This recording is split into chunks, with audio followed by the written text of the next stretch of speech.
the energy of separation of an electron in a hydrogen-like atom in excited state is 3.4 eV. The de Broglie wavelength associated with the electron is, ठीक है, energy of separation दे रखी है हमें excited state की 3.4 eV, D Broglie wavelength निकालना है हमें, D Broglie wavelength हमें कैलकुलेट करना है, ठीक है। तो अब इसके लिए हमें क्या चाहिए, ओके, अब पहले तो सेपरेशन एनर्जी क्या होती है, सेपरेशन एनर्जी, आयनाइजेशन एनर्जी, ये सब टर्म्स हमने पढ़े हैं। सेपरेशन एनर्जी इज बेसिकली किसी भी एक्साइटेड स्टेट से इलेक्ट्रॉन को कहाँ भेजना है, इन्फिनिटी में भेजना है ना। तो बेसिकली सेपरेशन एनर्जी क्या हो जाएगी, एनर्जी इन्फिनिटी पे minus energy in nth excited state में, है ना। किसी भी इलेक्ट्रॉन को किसी पर्टिकुलर एक्साइटेड स्टेट से इन्फिनिटी में भेजना है separation energy. Ionisation energy ground state से इन्फिनिटी में भेजना है आयनाइजेशन एनर्जी, है ना। तो ये हो जाएगी, तो ये सेपरेशन एनर्जी किसके बराबर है, ई तो 0 होता है, माइनस ऑफ कितना दिया हुआ है हमें 3.4,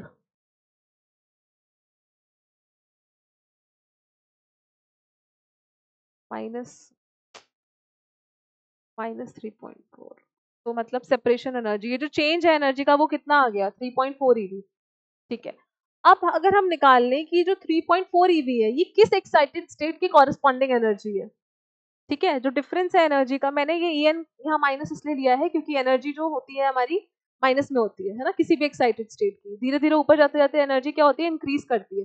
तो इन्फिनिटी पे एनर्जी 0 हो जाएगी और किसी nth एक्साइटेड स्टेट में, जो भी nth एक्साइटेड स्टेट है उसकी एनर्जी माइनस में ही होगी, है ना। अगर ये पॉजिटिव का 3.4 आ रहा है मतलब ये माइनस में होगा, सिर्फ यही बताना चाह रही थी मैं। अब इसके कॉरेस्पॉन्डिंग मेरा ऑर्बिट कौन सा रहा होगा, अगर मैंने वो पता कर लिया तो मैं क्या निकाल सकती हूँ, डी ब्रॉगली वेवलेंथ। कैसे, डी ब्रॉगली वेवलेंथ हमें पता है क्या होता है, 2πr is equals to n lambda. तो अगर मैंने n कैलकुलेट कर लिया तो मैं लैम्डा तो कैलकुलेट कर ही लूंगी, ठीक है। अब कैसे कैलकुलेट करें, वैसे तो I would recommend at least 4-5 energy levels तक हाइड्रोजन एटम की एनर्जीज हमें याद हो, ठीक है। याद होगी तो हम वो सिंपल कैलकुलेशन से बच जाएंगे। जैसे फर्स्ट वाले की एनर्जी -13.6, उसके बाद सेकंड की -3.4, थर्ड वाले की 1.5, फोर्थ की 0.84। तो ऐसे 5 एनर्जी लेवल्स तक भी अगर हमें याद है तो क्वेश्चन हमेशा उसी में सर्कुलेट करेगा, है ना। तो 3.4 मैंने बता दिया सेकंड की है, बट स्टिल नहीं पता है तो हम कैसे कैलकुलेट करेंगे। वी ऑल नो एनर्जी किस फॉर्मूले से कैलकुलेट करते हैं, 13.6 z² बाय n², और ये किसके इक्वल है 3.4 के। z यहाँ पे नेचुरली हाइड्रोजन की ही बात कर रहे हैं, yes we are talking about hydrogen. तो 1/n² इज इक्वल्स टू 3.4।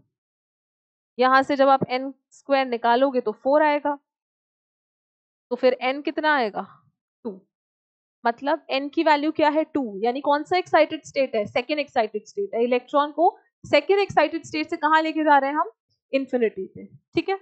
अब यहाँ पे लगा देते हैं, यहाँ क्या बनेगा, रेडियस को मैं क्या लिखूंगी 0.529, 0.53 लिख लेते हैं, into n² by z is equals to n lambda, n गया तो बेसिकली लैम्डा किसके इक्वल आया 2 इंटू पाई,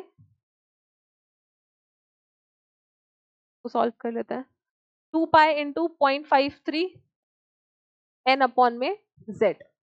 अब n मेरा कितना है 4, तो 2 पाई, अब तो वैल्यूज रखते हैं फटाफट से, 2 इंटू 22/7 इंटू 0.53, n का वैल्यू 2, z का वैल्यू 1, ठीक है।